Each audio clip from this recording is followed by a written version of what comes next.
Hello everyone, कैसे हैं आप लोग।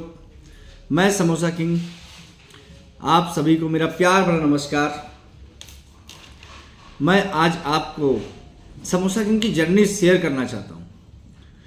फर्स्ट लॉकडाउन से मेरा स्टार्ट हुआ samosa king, as a samosa king नहीं, एज ए जॉब। क्योंकि आपको भी पता है कि ये जो दिक्कतें आई थी फर्स्ट लॉकडाउन में, वो किसी को भी नहीं पता थी। बट हम लोगों के सामने ना ऐसी समस्या आई कि ना जॉब थी, ना बिजनेस था, ना कोई काम था, ना रुपया था, ना पैसा था, कुछ भी नहीं था। बट हमने बहुत सर्च किया पूरे दिल्ली में, न्यू दिल्ली, वेस्टर्न मार्ग। हमने बहुत जॉब खोजे, बारिश में, धूप में, इधर उधर खूब भटकते रहे। मैं और मेरी मिसेस परेशान रहे। मेरे बच्चे उस समय बाहर थे, जहाँ मेरा पहला जॉब था, वहाँ फंसे हुए थे, क्योंकि मैं किसी मीटिंग के तौर पे आया हुआ था और फरवरी में आया हुआ था। मार्च में मेरी मीटिंग थी और मेरा कुछ काम था, किसी के साथ अपॉइंटमेंट था। बट किसी को नॉलेज नहीं था कि ये क्या होने वाला है इन फ्यूचर, जो कि 21 मार्च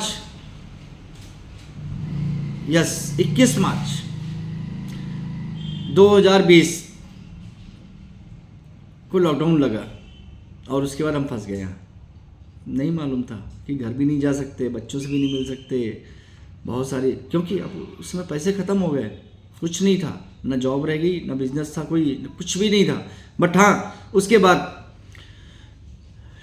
मुझे कोई मेरा साथी, यूँ कह लें कि मेरे एक भगवान मिले मुझे, जिन्होंने मुझे घर दिलाया free of cost, without any rent. कि जब तक आपकी जॉब नहीं लगेगी, या तक आप कोई बिजनेस नहीं करेंगे या कोई काम नहीं करेंगे, जब तक अर्निंग का कोई माध्यम नहीं बनेगा, तब तक हम आपसे किराया नहीं लेंगे, न किराया देना पड़ेगा आपको। हाँ जी, ऐसे भी लोग थे और उन्होंने सपोर्ट किया, उनको ज़िंदगी में भूल नहीं सकता, उनका नाम भी लूँगा। बट आने वाले फ्यूचर की वीडियो में बताऊंगा मैं आपको सब कुछ, वो सारी चीज़ें डिटेल शेयर करूंगा, बट अभी नहीं। हाँ, फिर मुझे एक जॉब मिली। उस समय वो जॉब मेरी मुश्किल से 6,000 में लगी हुई थी। इवन समझ लो आप 7,000 की जॉब थी, बस इससे ज़्यादा नहीं थी। उस समय मेरे पास खाने के लिए भी पैसे नहीं थे, कुछ भी नहीं था। हाँ, जॉब लगी, फर्स्ट रिचार्ज किया उन्होंने, उसके बाद सिलसिला चलता गया बहुत मेहनत से, क्योंकि हाँ, मेहनत से कभी डरते नहीं थे और ना ही मेहनत करने में खतराते थे। दूसरे का बिजनेस हम अपना ही समझ के करते थे, क्योंकि काम करना था, बच्चों का पेट पालना था, अपना खुद भी करना था। हाँ जी, किया, और उनके साथ बहुत अच्छा रिलेशन बना, बहुत सारी चीज़ें थी। पहले मैंने उनको अपनी एजुकेशन या कुछ भी चीज़ें शेयर नहीं की थी, बस एक हेल्पर का जॉब मिला था, जो कि उनके पूरे रेस्टोरेंट का काम मैंने ऐसा किया, कैफ़े का पूरा काम ऐसे किया ना, किसी चीज़ में भेदभाव नहीं करता था। नहीं जी, ये मेरा काम नहीं है, मैं नहीं करूँगा, या जो भी कुछ है व्हाटएवर, उसको मैं छोड़ता हूँ। खैर, जैसे तैसे मैंने बहुत अच्छे से साथ दे करके, बहुत ईमानदारी से मैंने काम किया। क्यों? आप ईमानदार हैं ना, ये आप खुद जानेंगे, आपका भगवान जानेगा।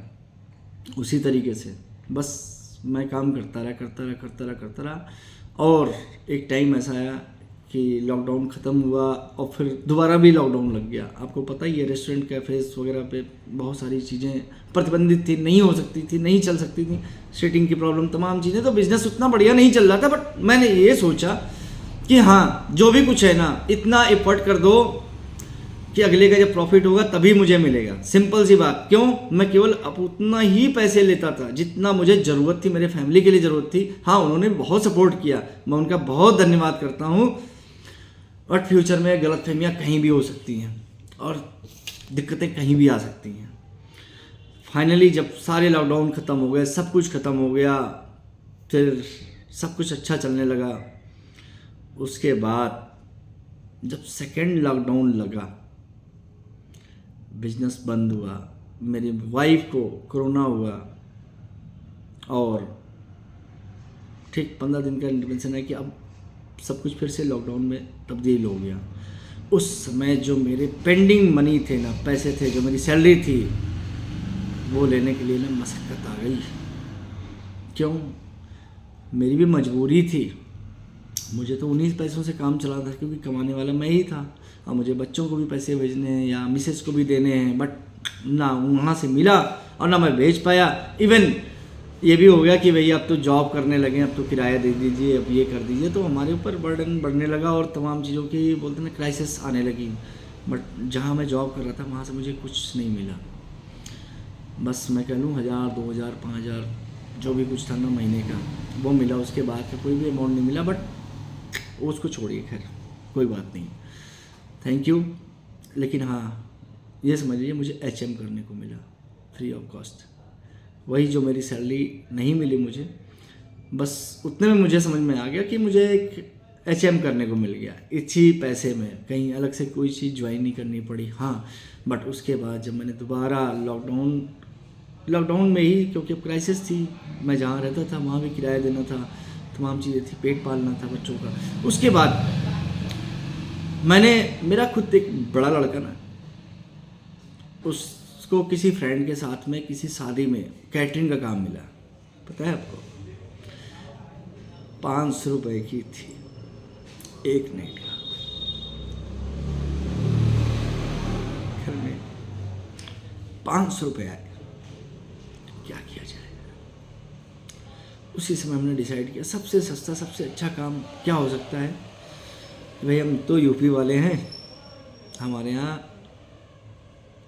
पूर्वांचल में अच्छा समोसा मिलता है, तो एक काम करते हैं ना हम उसी को करते हैं। 500 रुपये में स्टार्ट कर दिया। तब मेरा नाम, उसी समय हमने डिसाइड किया नाम क्या रखेंगे, क्योंकि हम तो बहुत अच्छी तरीके से बहुत तरीके के समोसे बनाने जानते थे। और इवन कुछ फैमिली मेम्बर्स ने हमारी हेल्प करी कि समोसे में क्या चीज़ें, अगर कुछ रेसिपीज़ थी जो नहीं मालूम था मुझे ना, वो मैंने पूछा, जानकारी ली इधर उधर से, जो भी कुछ था ना अपना बेस्ट किया और उसमें बहुत रिसर्च किया। और एक नहीं, पता है आपको 15-16 तरीके के समोसे, उसमें वेज नॉन वेज और चीज़ समोसा, ये वो सब कुछ किया उसमें। इसी वजह से नाम मैंने समोसा किंग रखा, क्योंकि आसपास कहीं पूरे साकेत में नहीं मिलता था। और स्टार्ट किया मैंने अपने बच्चों के फ्रेंड सर्किल से कि वो आए, घर पे आए, पे करें और समोसा खाएं। मुश्किल से उस समय हमने शायद समोसे का प्राइस, हाँ 8 रुपये 10 रुपये समोसे का प्राइस रखा हुआ था, 8 रुपये। घर पे आए, बच्चे खाए, उन्होंने फिर इधर उधर एडवर्टाइज़ किया कि हाँ बहुत बढ़िया समोसा, अंकल के आंटी के यहाँ बहुत बढ़िया समोसा मिलता है। तो इसी तरीके से लॉकडाउन के अंदर ही घर से मैंने काम स्टार्ट किया और सभी के पास उन्होंने इस तरीके से एडवर्टाइज़ किया, इसका कोई जवाब नहीं है। ये बोलते हैं man to man advertise, no social media, no any pamphlet, no any menu, कुछ भी नहीं, सिंपल सीधा बच्चों के द्वारा मैन टू मैन एडवर्टाइज हो करके ना जब फेमस हो गया कि हाँ जी यहाँ समोसा मिलता है बहुत बढ़िया, आज तक नहीं खाया, ऐसा कभी नहीं मिला। और फिर हमारे बच्चों के जितने फ्रेंड थे ना उन्होंने हेल्प करी, उनके फैमिली वालों ने हेल्प करी कि आप क्यों नहीं एक जगह एक शॉप लेते हैं छोटा सा वो, क्योंकि अब क्राइसिस तो थी, दिक्कतें थी, फिर भी इतना हौसला था कि हाँ जी हम कर सकते हैं। और मैंने किया, हमारी पूरी फैमिली ने मिलके किया। हम उन अपने सभी अपने बच्चों के ना जितने भी फ्रेंड्स थे उनको धन्यवाद करता हूँ कि उस समय बिल्कुल खड़े थे, क्योंकि वो मेरी प्रॉब्लम समझते थे।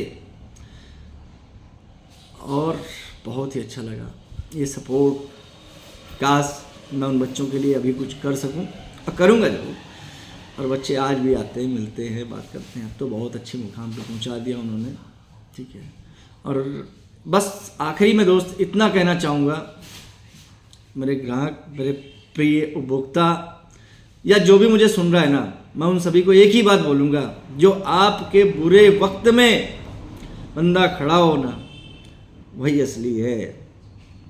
कभी मत भूलना दोस्त, कभी नहीं। हाँ मानते हैं कुछ लोग सोचते हैं कि भाई बदल गया आदमी, नहीं जी कोई बात नहीं, मानने दो। बट गॉड, आपका ईश्वर ना, वो सब कुछ देखता है, वो कुछ समझता है, आपका प्रकृति सब कुछ जानता है कि आप कैसे हो, आपका दिल जानता है, मन जानता है। आप अंदर से बने रहो। हाँ जी, भले उन्होंने बुरा किया बाद में आपके साथ, कोई फर्क नहीं पड़ता, आप अच्छे रहो, बस इतनी सलाह दूंगा। बाकी तो मैं आपको नेक्स्ट फिर से बताऊंगा, क्योंकि वीडियो लंबी हो रही है और मैं नहीं चाहता कि वीडियो में कोई एक्स्ट्रा एडिटिंग करके मैं आपको बताऊं, जो भी है ना रियल बताऊं, ठीक है, क्योंकि रियल इज़ रियल, वही होना चाहिए। Thank you.